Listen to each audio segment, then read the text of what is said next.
12वां अध्याय वेदों और सृष्टि का विस्तार। श्री मैत्रेय जी ने कहा, विदुर जी, यहाँ तक मैंने आपको भगवान की काल रूप महिमा सुनाई है। अब जिस प्रकार ब्रह्मा जी ने जगत की रचना की है वह सुनिए। विदुर जी ने पूछा, तपोधन, विश्व रचयिताओं के स्वामी श्री ब्रह्मा जी ने जब अपने मुखों से इन वेद आदि को रचा तो उन्होंने अपने किस मुख से कौन वस्तु उत्पन्न की, यह आप कृपा करके मुझे बताइए। श्री मैत्रेय जी ने कहा, विदुर जी, ब्रह्मा ने अपने पूर्व, दक्षिण, पश्चिम और उत्तर के मुख से क्रमशः ऋग्वेद, यजुर्वेद, सामवेद और अथर्ववेद को रचा। इन चारों की रचना की। इस प्रकार आयुर्वेद चिकित्सा शास्त्र, धनुर्वेद शस्त्र विद्या, गंधर्ववेद संगीत शास्त्र और स्थापत्य वेद शिल्प विद्या, इन चार उपवेदों को भी क्रमशः उन पूर्व आदि मुखों से ही उत्पन्न किया। फिर सर्वदर्शी भगवान ब्रह्मा ने अपने चारों मुखों से इतिहास पुराण रूप 5वां वेद भी बनाया। विदुर जी, ब्रह्मा जी ने विश्व विस्तार का फिर विचार किया, किंतु वे देख चुके थे कि मारीची आदि महान शक्तिशाली ऋषियों ने भी सृष्टि का विस्तार अधिक नहीं किया। अतः वे मन ही मन विचार करने लगे कि बड़ा आश्चर्य है, मेरे निरंतर प्रयत्न करने पर भी प्रजा की वृद्धि ही नहीं हो रही। मालूम होता है इसमें दैव ही कुछ विघ्न डाल रहा है, अर्थात कुछ भाग्य का ही दोष है।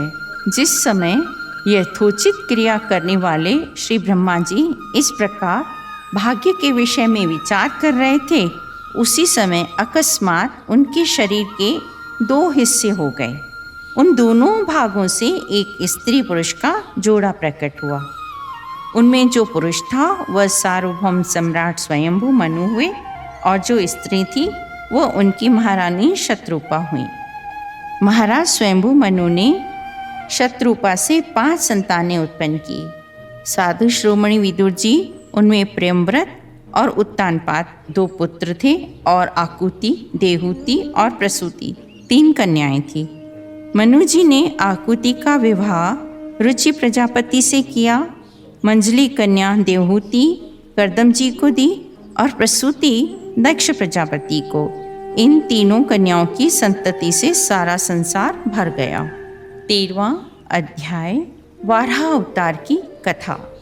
मैत्रेय जी से विदुर जी ने कहा, मुने, स्वयंभू ब्रह्मा जी के प्रिय पुत्र महाराज स्वयंभू मनु ने अपनी प्रिय पत्नी शत्रुपा को पाकर फिर क्या किया? श्री सुखदेव जी कहते हैं, राजन, विदुर जी सहस्त्र शीर्षा भगवान श्री हरि के चरणाश्रित भक्त थे। उन्होंने जब विनयपूर्वक भगवान की कथा के लिए प्रेरणा की तब मैत्रेय जी बोले, जब अपनी भार्या शत्रुपा के साथ स्वयंभू मनु का जन्म हुआ तब उन्होंने बड़ी नम्रता से हाथ जोड़कर श्री ब्रह्मा जी से कहा, भगवान, एकमात्र आप ही समस्त जीवों के जन्मदाता और जीविका प्रदान करने वाले हैं। तथापि हम आपकी संतान ऐसा क्या कर्म करें जिससे आपकी सेवा बन सके? आप हमसे हो सकने योग्य किसी ऐसे कार्य के लिए आज्ञा दीजिए। ब्रह्मा जी ने कहा, तात, पृथ्वीपते, तुम दोनों का कल्याण हो। मैं तुमसे प्रसन्न हूँ क्योंकि तुमने निष्कपट भाव से मुझे आज्ञा दीजिए ऐसा कहकर जो आत्मसमर्पण किया है। वीर पुत्रों को अपने पिता की इसी रूप में पूजा करनी चाहिए। तुम अपनी भार्या से अपने ही समान गुणवती संतान उत्पन्न करके धर्मपूर्वक पृथ्वी का पालन करो और यज्ञों द्वारा श्री हरि की आराधना करो। राजन, प्रजा पालन से मेरी बड़ी सेवा होगी और तुम्हें प्रजा का पालन करते देखकर श्री हरि भी तुमसे प्रसन्न होंगे। मनु जी ने कहा, मैं आपकी आज्ञा का पालन अवश्य करूँगा, किंतु आप इस जगत में मेरे और मेरी भावी प्रजा के रहने के लिए स्थान तो बताइए। देव, सब जीवों का निवास स्थान पृथ्वी इस समय प्रलय के जल में डूबी हुई है। आप इस देवी के उद्धार का प्रयत्न कीजिए।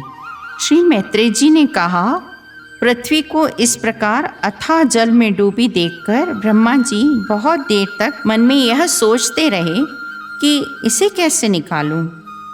जिस समय मैं लोक रचना में लगा हुआ था, उस समय पृथ्वी जल में डूब जाने से रसातल को चली गई। अब तो वे सर्वशक्तिमान श्री हरि ही मेरा यह काम पूरा कर सकते हैं।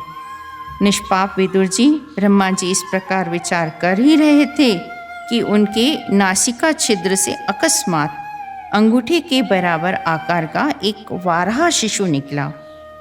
भारत, बड़े आश्चर्य की बात तो यह हुई कि आकाश में खड़ा हुआ वह वाराह शिशु ब्रह्मा जी के देखते ही देखते बड़ा होकर क्षण भर में हाथी के बराबर हो गया।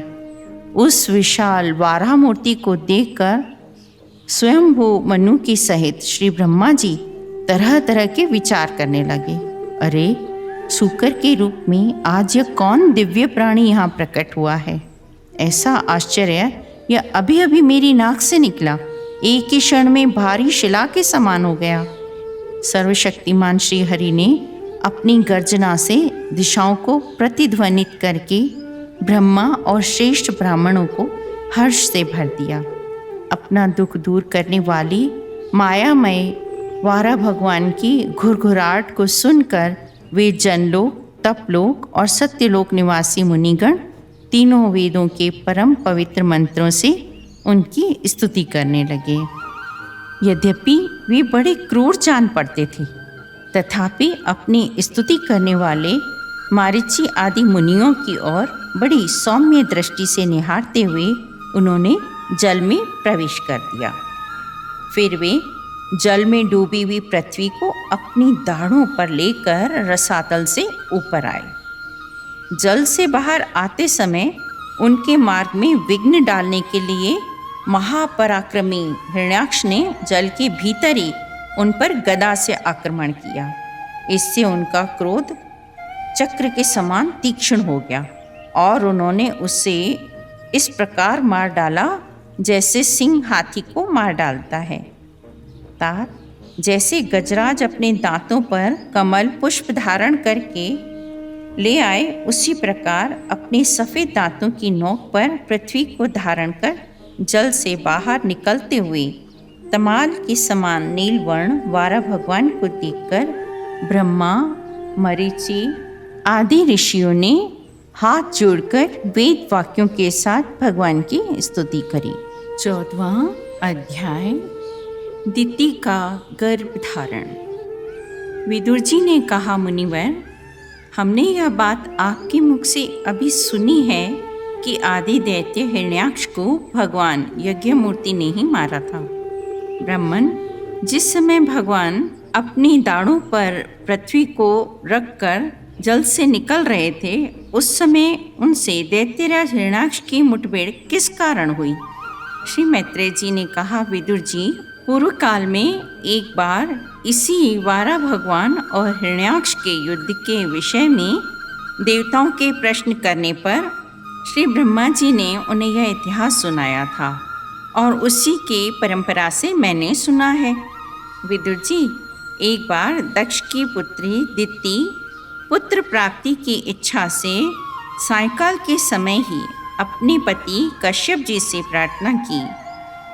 उस समय कश्यप जी खीर की आहुतियों द्वारा अग्निजिन भगवान यज्ञपति की आराधना कर सूर्यास्त का समय जान अग्निशाला में ध्यानस्थ होकर बैठे थे। दिति ने कहा, विद्वन, अपनी पुत्रवती सौतों की सुख समृद्धि को देखकर मैं ईर्ष्या की आग से जल जाती हूँ, अतः आप मुझ पर कृपा कीजिए। जिनके गर्भ से आप जैसा पति पुत्र रूप से उत्पन्न होता है, वे ही स्त्रियां सम्मानिता समझी जाती हैं। अतः मंगल मूर्ते, आप मेरी इच्छा पूर्ण कीजिए।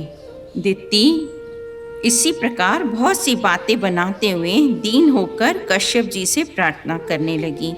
तब उन्होंने उसे सुमधुर वाणी से समझाते हुए कहा, ग्रहेश्वरी, तुम जैसी भार्या के उपकारों का बदला तो हम अपनी सारी उम्र में पूर्ण रूप से नहीं चुका सकते। तुम्हारी यह जो संतान प्राप्ति की इच्छा है, मैं यथाशक्ति अवश्य पूर्ण करूँगा, परंतु अभी तुम एक मुहूर्त ठहरो, जिससे लोग मेरी निंदा न करें। यह अत्यंत घोर समय राक्षस आदि घोर जीवों का है।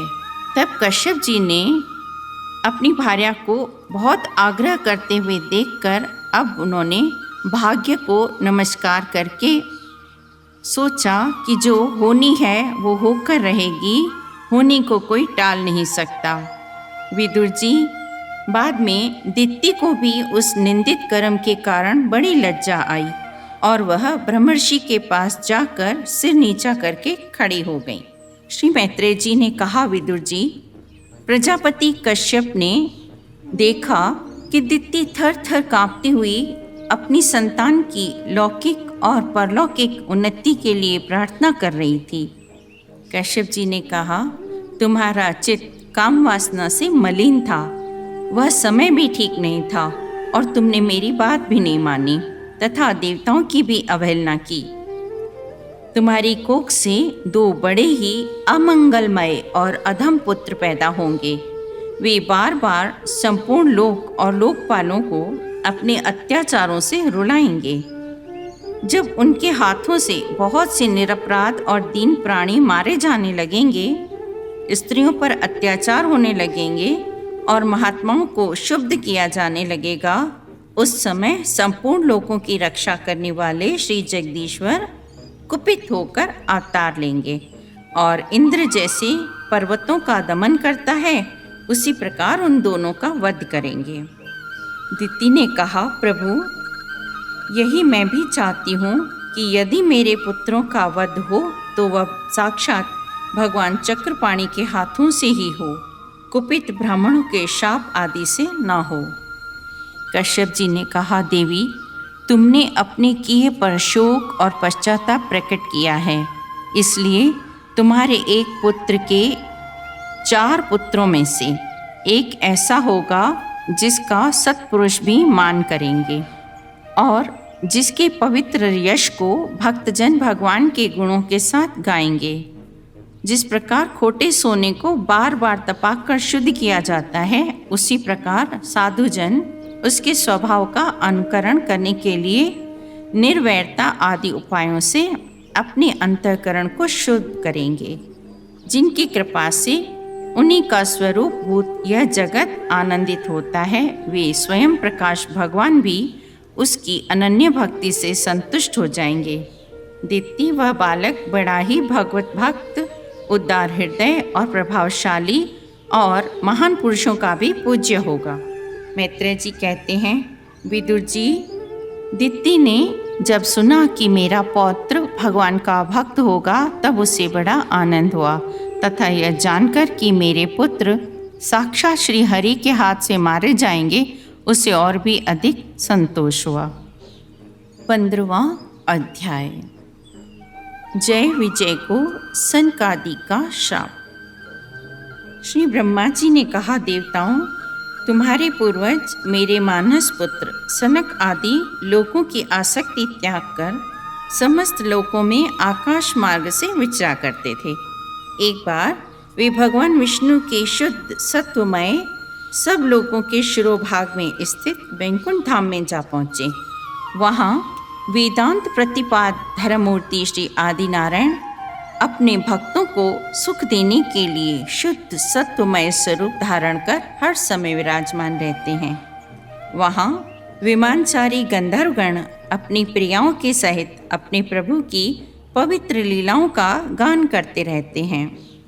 जिस समय ऊंचे स्वर से गुंजार करते हुए भ्रमर मानो हरि कथा का गान करते हैं, उस समय थोड़ी देर के लिए कोयल, सारस, चकवे, पपीहे, हंस, तोते और तीतर और मोरों का कोलाहल बंद हो जाता है, मानो वे भी उस कीर्तन आनंद में बेसुध हो जाते हैं।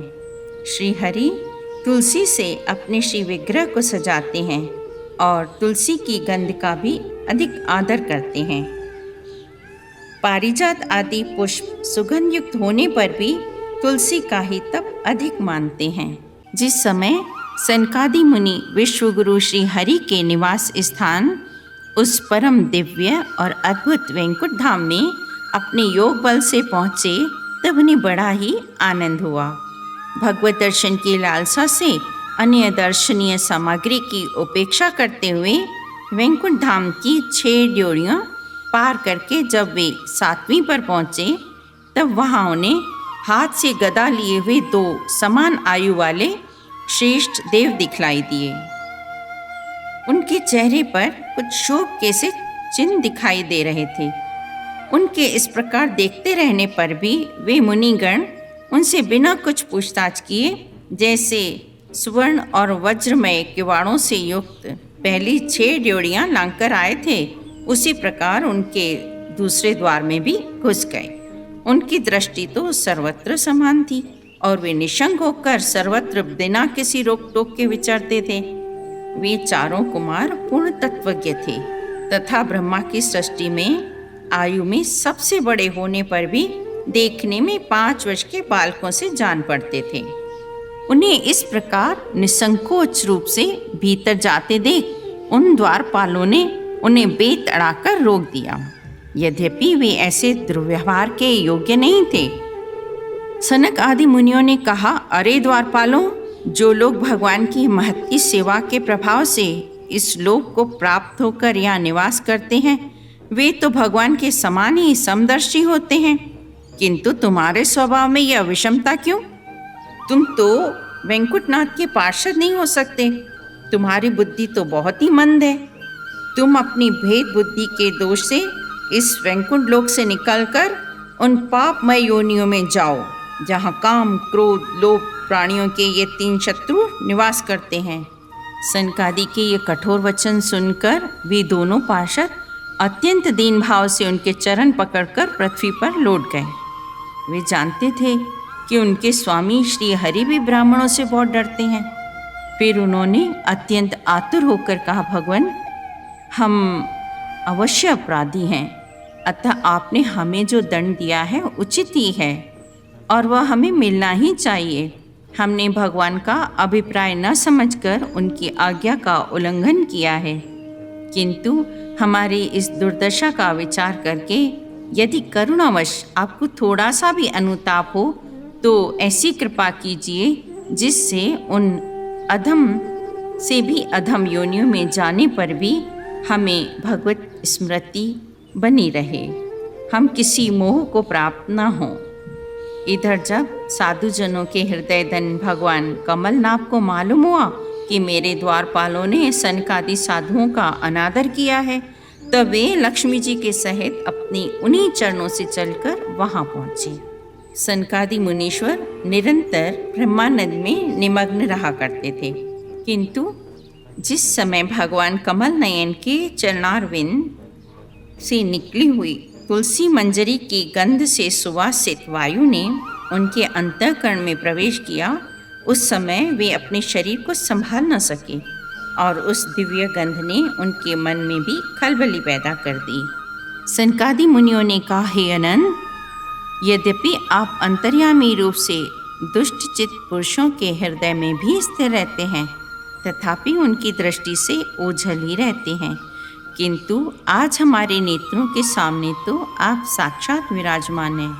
प्रभु, जिस समय आपसे उत्पन्न हुए हमारे पिता ब्रह्मा जी ने आपका रहस्य वर्णन किया था, उसी समय हमारे कानों से आप हमारी बुद्धि में आ विराजे थे, किंतु प्रत्यक्ष दर्शन का महान सौभाग्य तो हमें आज ही प्राप्त हुआ है। हे विपुल कीर्ति प्रभु, आपने हमारे सामने जो यह मनोहर रूप प्रकट किया है, उससे हमारे नेत्रों को बड़ा ही सुख मिला है। विषयासक्त अजितेंद्रिय पुरुषों के लिए इसका दृष्टिगोचर होना अत्यंत कठिन है। आप साक्षात इस प्रकार स्पष्टतया हमारे नेत्रों के सामने प्रकट हुए हैं। हम आपको बार बार कोटि कोटि प्रणाम करते हैं। 16वां अध्याय, जय विजय का वैकुंठ से पतन।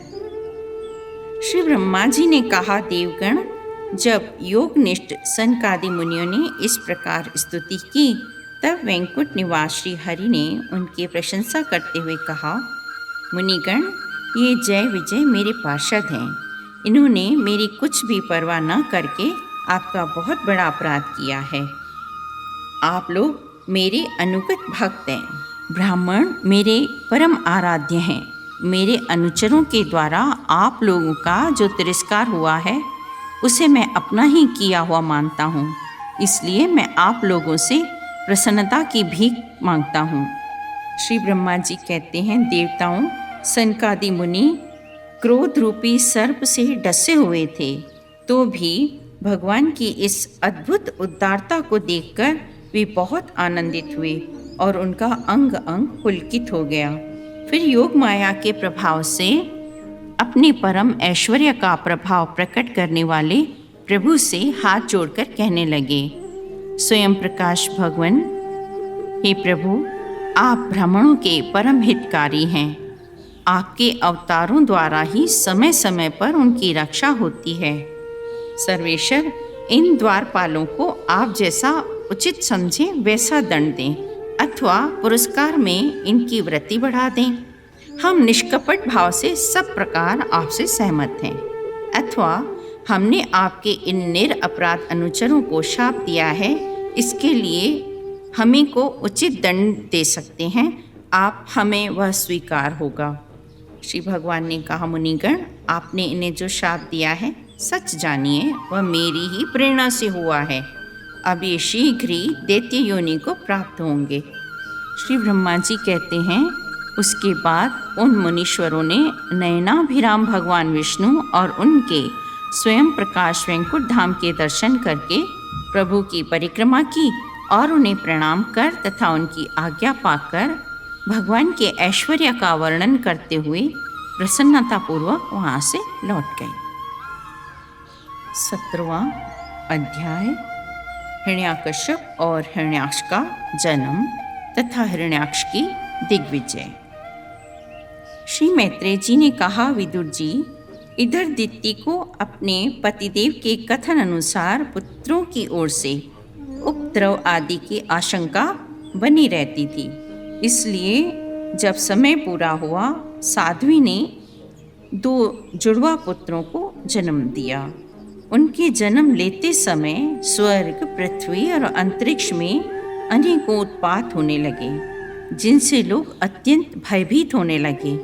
जहाँ तहाँ पृथ्वी और पर्वत कांपने लगे, सब दिशाओं में दाह होने लगा, जगह जगह उल्कापात होने लगा, बिजलियाँ गिरने लगी और आकाश में अनिष्ट सूचक धूमकेतु दिखाई देने लगे। वे दोनों आदि दैत्य जन्म के बाद शीघ्र ही अपनी फौलाद के समान कठोर शरीरों से बढ़कर महान पर्वत के सदृश हो गए। वे दोनों जुड़वा थे। प्रजापति कश्यप जी ने उनका नामकरण किया, हिरण्याकश्यप और हिरण्याक्ष। हिरण्याकश्यप ब्रह्मा जी के वर से मृत्यु भय से मुक्त हो जाने के कारण बहुत मतवाला हो गया था। उसने अपनी भुजाओं के बल से लोकपालों के सहित तीनों लोकों को अपने वश में कर लिया। वह अपने छोटे भाई हिरण्याक्ष को बहुत चाहता था और वह भी सदा अपने बड़े भाई का प्रिय कार्य करता था। एक दिन वह हिरण्याक्ष हाथ में गदा लिए हुए युद्ध का अवसर ढूंढता हुआ स्वर्गलोक में जा पहुंचा। उसका वेग बड़ा असह्य था। उसकी मनोबल, शारीरिक बल तथा ब्रह्मा जी के वर ने उसे मतवाला कर रखा था। इसलिए वह सर्वथा निरंकुश और निर्भय हो रहा था। उसे देखकर देवता लोग डर के मारे वैसे ही जहाँ तहाँ छिप गए, जैसे गरुड़ के डर से सांप छिप जाते हैं। जब दैत्यराज हिरण्याक्ष ने देखा कि मेरे तेज के सामने बड़े बड़े गर्वी इंद्र आदि देवता भी छिप गए हैं, तब उन्हें अपने सामने न देखकर वह बार बार भयंकर गर्जना करने लगा। फिर वह महाबली दैत्य वहाँ से लौटकर जल क्रीड़ा करने लगा। मतवाले हाथी के समान गहरे समुद्र में घुस गया, जिसमें लहरों की बड़ी भयंकर गर्जना हो रही थी। महाबली हिरण्याक्ष अनेक वर्षों तक समुद्र में ही घूमता और सामने किसी प्रतिपक्षी को न पाकर बार बार वायु के वेग से उठी हुई समुद्र की प्रचंड लहरों पर ही अपनी लोहमय गदा को आजमाता रहता था। उस मदोन्मत्त शत्रु के इस प्रकार बहुत उपहास करने से समुद्र देव को अर्थात वरुण देव को क्रोध बहुत आया, किंतु अपनी बुद्धि बल से वे उसे पी गए और बदले में उससे कहने लगे, भाई, भगवान पुराण पुरुष के सिवा हमें और कोई ऐसा दिखता नहीं जो तुम जैसे रणकुशल वीर को युद्ध में संतुष्ट कर सके। दैत्यराज, तुम उन्हीं के पास जाओ, वे ही तुम्हारी कामना पूरी करेंगे। वे बड़े वीर हैं, उनके पास पहुंचते ही तुम्हारी सारी शेखी पूरी हो जाएगी और तुम कुत्तों से घिरकर मृत्यु की शैया पर शयन करोगे। 18वां अध्याय। हिरण्याक्ष के साथ वारा भगवान का युद्ध। श्री मैत्रेय जी ने कहा, तात, वरुण जी की यह बात सुनकर वह मदोन्मत्त दैत्य बड़ा प्रसन्न हुआ। उसने उनके इस कथन पर कि तू उनके हाथ से मारा जाएगा ध्यान ही नहीं दिया और चट नारद जी से श्री हरि का पता लगाकर रसातल में पहुंच गया। वहां उसने विश्व विजयी वारा भगवान को अपनी दाढ़ों की नोक पर पृथ्वी को ऊपर की ओर ले जाते हुए देखा।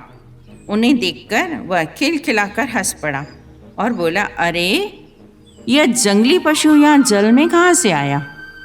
अरे ना समझ, इधर आ, इस पृथ्वी को छोड़ दे।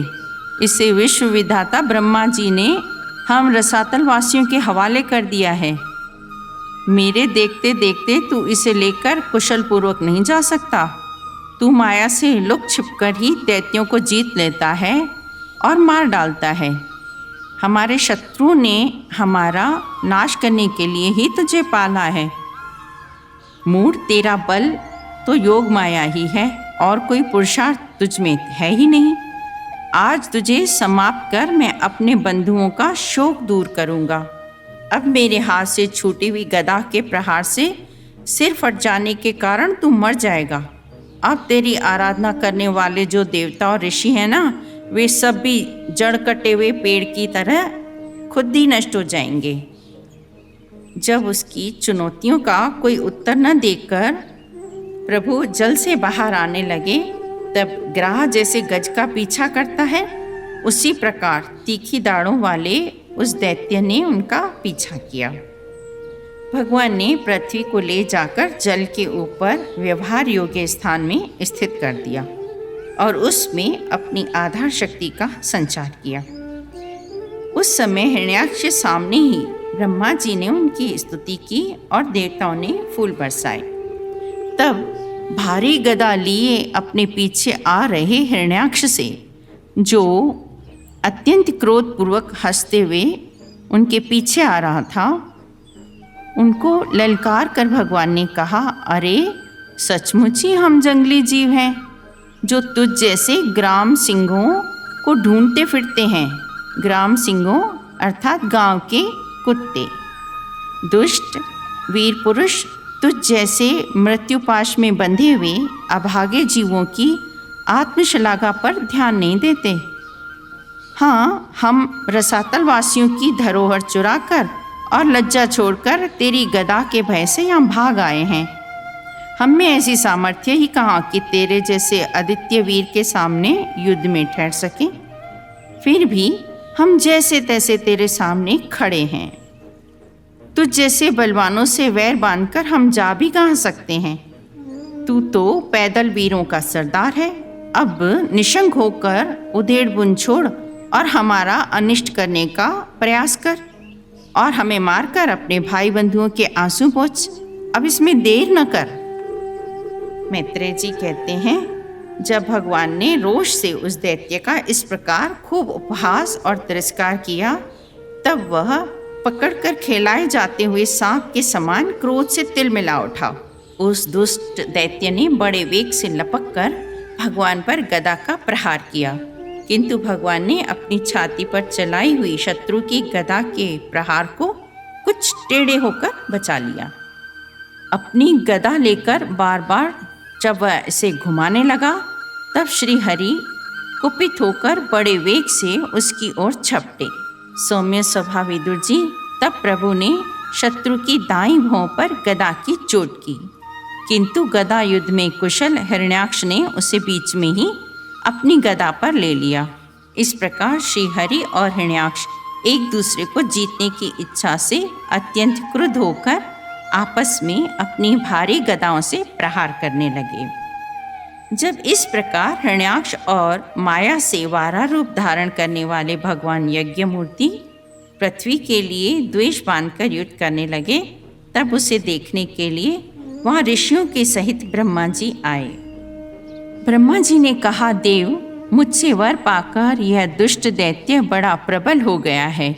इस समय यह आपके सामने है। प्रभु, अब इसकी मृत्यु आपके ही हाथ बदी है।